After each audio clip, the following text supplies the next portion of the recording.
이웃 주민 2명을 연쇄 살해했습니다. 평화로운 시골 마을, 아름다운 자연 경관이 있는 거제에서 벌어진 끔찍한 강력 살인 사건입니다. 이 사건의 비극적인 전말부터 함께 보시죠.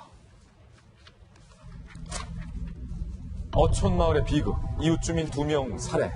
그제 오후 5시 40분쯤 50대 남성 A씨가 150m 거리에 사는 이웃 B씨 57세를 찾아가서 흉기로 살해를 합니다. 이어서 B씨 집에서 20m 거리에 떨어져 있는 또 다른 이웃 C씨 74세 여성마저 흉기로 살해를 합니다. 이 A씨는요, 범행 10분 후 경찰에 전화를 해요. 내가 사람을 죽였다. 소주 한 잔 먹고 자수하겠다. 경찰은 1시간 뒤 7km 떨어진 주차장 내 차 안에 있었던 이 연쇄살인범 A씨를 체포합니다. 살인 혐의로 구속영장을 신청한 상황입니다. 그렇다면 도대체 왜 이 남성은 이웃 주민 2명을 끔찍히 살해했을까? 거제 시내에 살던 A씨는 지난 2017년 10월 바닷가 인근 해당 마을로 이사를 위해서 집을 짓던 과정에서 공사 차량 소음 문제로 이웃 C씨와 갈등을 빚은 바가 있었던 사실이 확인됐습니다. 그리고 집 다 짓고 무사히 이사가 왔는데 2018년 친하게 지내던 이웃 B씨와도 갈등을 빚었어요. 폭력 사건 휘말린 A씨는요, 날 무시하는 듯한 말을 했다라고 진술하기도 했었습니다. 이웃 주민 2명을 무참하게 살해하고 유유히 살해 현장을 빠져나오는 이 A씨의 모습이 담긴 CCTV 영상을 저희들이 확보했습니다. 함께 보시죠. 자, 이웃을 죽이고 이웃집에서 유유히 걸어 나오는 이 A씨. 뭔가 발걸음이 비틀비틀. 후회와 왜 그랬을까라는 자책의 마음이 있었던 걸까요? 아니면 범죄를 저지르고도 후회의 기색이 하나도 없는 발걸음이었을까요? 이 남성 정말 태연하게 사람을 죽이고, 그것도 이웃을 죽이고 유유히 범죄 현장을 빠져나오는 장면이 CCTV에 포착됐습니다. 마을 주민들의 이야기 직접 들어보시죠. 술 퍼먹으면은 생사를 내. 그래 제일 보는 이런 현상이 났다. 자, 곽태경 교수님, 정말로 끔찍한 사건이에요. 평화로운 어촌 마을에서 연쇄살인 사건. 도대체 왜 이런 일이 벌어진 겁니까? 지금 이제 표면적으로 나타난 이유들은 처음에 이 바닷가에 있는 이 마을로 와가지고 이제 새 집을 짓는 그런 과정에서 이제 공사 차량이 왔다 갔다 하면서 소음도 발생하고 그리고 이제 먼지도 많이 이제 생기니까 예. 그런 과정에서 이제 다른 주민들하고 좀 갈등은 있었던 것 같고요. 그리고 이 처음에 피해를 본 이 B 씨와는 사실 선후배 사이로 이제 평소에 잘 알고 있던 사이라고 합니다. 그래요? 그런데 이제 이사를 작년에 이제 2018년에 이제 7월달에 왔는데 그러고 나서 한 달 후에 상당히 이제 말다툼을 하고 서로 이제 갈등을 갖다 빚으면서 문제가 된 것이 이 선배가 자기를 무시하는 듯한 그런 이야기를 하면서 이제 폭력 사건까지 이제 발생을 한 것 같아요.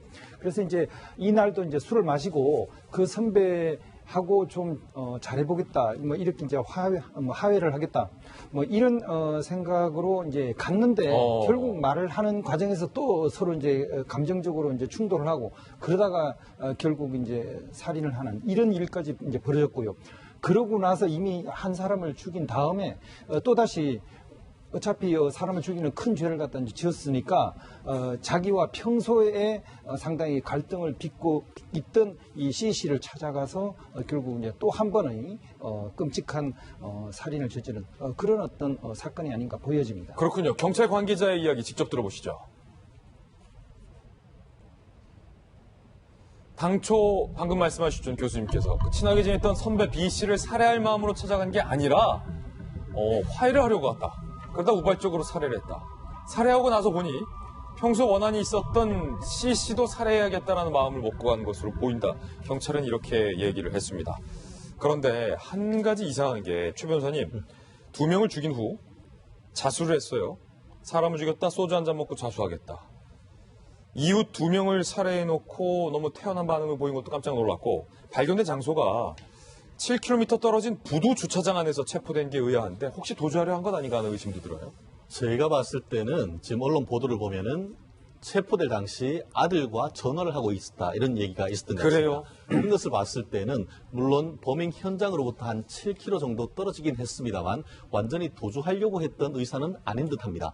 다만 그것이 단순한 도주가 문제가 아니고 사실 이번 케이스 같은 경우에는 이와 같은 끔찍한 범행하는 행위 자체는 자백을 하고 있지 않습니까? 그렇다고 하면은 양형이 문제인데 결국 우발적 범행인가 계획적 범행인가 이 부분이 수사의 초점이 될 것 같습니다. 네. 물론 동기도 중요하고요. 아까 CCTV를 봤을 때 굉장히 비틀비틀. 비틀비틀하게 나온 거 있지 않습니까? 예. 결국 최초에서부터 해서 술을 마시고 어떤 특별한 고의를 가지고 현장에 갔느냐 아니면은 그 현장에서 우발적인 범행을 했냐가 중요한데요. 말씀드렸듯이 어떤 특별한 어떤 그 살해 목적을 가지고 술을 마신 다음에 흉기를 가지고 갔는 것인지 아니면은 그 현장 속에서 다툼하다가 우발적으로 그 현장에 있는 흉기를 주었는지 이런 경위에 대한 설명이 아직까지 나오고 있지 않는데 말씀드렸듯이 수사 결과 정말 술 마신 이후에 우발적으로 그랬다라고 한다고 하면은 이른바 보통 동기 살인으로서 원한 관계에 의해서 대략 한 20년 전후의 형이 선고될 아이고, 가능성이 있습니다만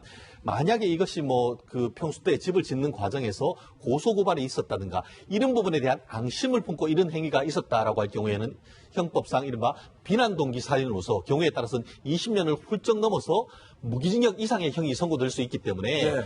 경우에 따라서는 경찰은 이와 같은 동기 계획적이냐 우발적이냐 이런 부분에 대한 수사를 가지고 그 초점을 가지고 수사를 해 나가야 되지 않을까 생각을 합니다. 예, 사람의 목숨을 2명이나 앗아간 강력 범죄에 대해서는 엄히 벌을 하는 것이 아마 뒤따를 것으로 예상이 됩니다.